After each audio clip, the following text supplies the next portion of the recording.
Kaya lang, hindi ko alam kung may GC yung Malacanang. Fake news yun yung ano nila. Kasi wala naman silang picture. For today's Kalye survey, maituturing bang fake news ang balita tungkol sa di umano'y pagkahuli kay Zaldico? Pakinggan natin ang say ng ating mga kababayan sa Quezon City. Yeah, naging source ng fake news yung presidente natin kasi he deliberately said na huli na si Zaldico, and then it turns out na hindi pa pala. So, ang Pangulo mismo natin nagsasabi ng mga fake news, kaya yeah, he became the source of fake news, pero may mga sinasabi rin siya dati na tawag dito yung mga claims sa kanya hindi totoo, pero siya na rin ang nagiging primary source ng fake news natin. For yung example nga, yung kay Zaldico.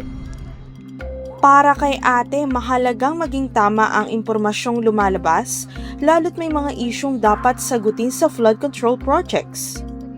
For me, yes po. Kasi parang since sa kanya po nanggagaling yung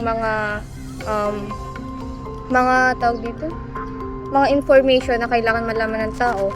So, since hindi nga naman pala talaga nahuli si Zaldico, nakaluwas pa ng ibang bansa. So for me, yes, naging source talaga siya ng fake news, and hindi naman na-solve hanggang ngayon yung issue about dun sa flood control na nakuha ni Zaldico. Ang isang estudyante naman na disappoint sa paasa umanong balita. Marami pong Pilipino yung umaasa na mahuhuli siya since malaki nga po yung naging epekto nung ginawa niya sa Pilipinas. Kagaya po namin mga estudyante, umaasa rin po naman kami na mahuhuli siya. Kaso po, ganun po na in-announce nila na nahuli na, tapos binawi rin nila the second time na hindi naman daw po pala nahuli, parang alam lang kung nasaan, pero hindi pa nila nadadakma. So, for us po, parang naging source po siya ng fake news and disappointment din po. Para sa ilang kababayan, kakulangan sa komunikasyon ng pamahalaan ang nakikita nilang problema. Oo naman. Talagang pinagmulan yun ng misinformation at disinformation sa mga kababayan natin. Katulad ko, excited ako makita si Zaldico. Kaya lang, hindi ko alam kung may GC yung Malacanang, kung bakit hindi sila nagkakaroon ng magandang komunikasyon. Duda naman ang ilan sa takbo ng mga ulat tungkol sa paghahanap kay Zaldico. Yes. Bakit po? Kasi sabi niya nahuli tapos hindi naman pala. So parang may pinagtatakpan din siya.